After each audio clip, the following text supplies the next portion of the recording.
माँ की ममता सबसे अनमोल होती है।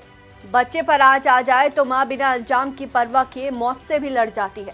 लेकिन जब ममता की जगह माँ की क्रूरता ले ले और कोई माँ अपने ही कलेजे के टुकड़े को मार डाले तो उससे बड़ा जुर्म कुछ नहीं। शास्त्रों में भी कहा गया है कि पुत्र तो कुपुत्र हो सकता है, लेकिन कभी माता कुमाता नहीं हो सकती। लेकिन आज हम आपको एक ऐसी माँ के बारे में बताने जा रहे हैं जिसने अपने ही औलाद को मौत के घाट उतार दिया और उफ तक नहीं की। वो औरत जो माँ से कसाई तक बन गई। ये घटना आपको अंदर तक हिलाकर रख देगी।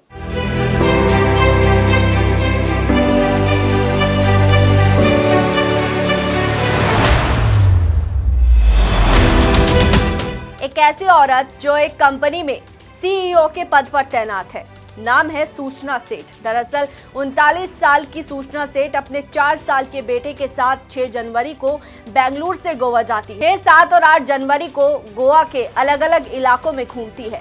घूमने तक तो सब कुछ ठीक ठाक था, लेकिन फिर 8 जनवरी की रात करीब 10 बजे सूचना होटल के रिसेप्शन पर फोन करती है और बेंगलुरु के लिए कैब बुक करती है। रात अब 8 जनवरी से 9 जनवरी में बदल चुकी थी। रात के लगभग 1 बजे एक इनोवा कार होटल पहुंची और सूचना चेकआउट कर एक बैग लिए होटल से बाहर निकलती है और बाहर खड़ी इनोवा कार में बैठ जाती है। सूचना कार में बैठकर गोवा से बेंगलुरु के लिए रवाना होती है। लेकिन हैरानी इस बात की है कि जब सूचना होटल में आई तो उसका बेटा उसके साथ था और जब चेकआउट किया तो उसके पास सिर्फ एक बैग था, बेटा नहीं। बता दें कि सूचना जिस कमरे में रुकी थी उस कमरे में खून की कुछ बूंदें देखने को मिले, जिसे देखकर होटल स्टाफ घबरा गया और तुरंत होटल मैनेजर को इस बारे में सूचित किया गया। मैनेजर ने पुलिस को फोन कर इसकी जानकारी दी। सूचना मिलते ही पुलिस फौरन होटल के उस कमरे में पहुंची जहां पर सूचना रुकी हुई थी। पुलिस को पूछताछ करने पर पता चलता है कि उस कमरे को रात में 1 बजे बेंगलुरु से सूचना सेठ नाम की एक महिला ने खाली किया था। पुलिस ने जब कमरा खंगाला तो पता चला कि महिला आई तो एक बच्चे के साथ थी, लेकिन लौटी अकेली थी।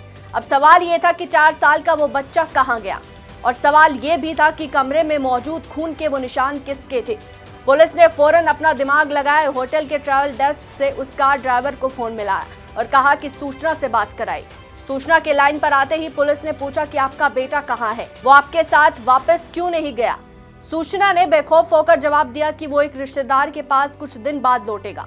सूचना ने बाकायदा गोवा के अपने उस रिश्तेदार का पता भी पुलिस को दे दिया। गोवा पुलिस को लगा कि शायद वो सूचना पर गलत शक कर रहे हैं।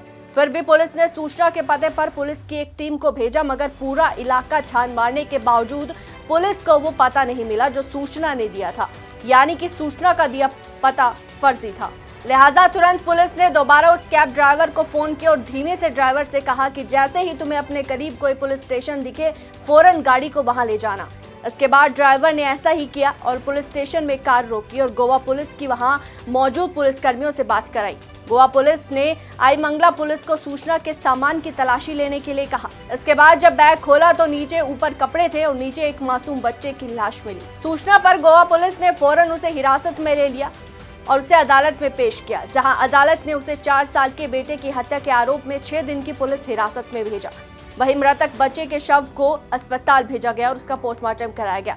लेकिन 4 साल के मासूम की हत्या के पीछे का कारण जो सामने आया वो और भी ज्यादा हैरान करने वाला था।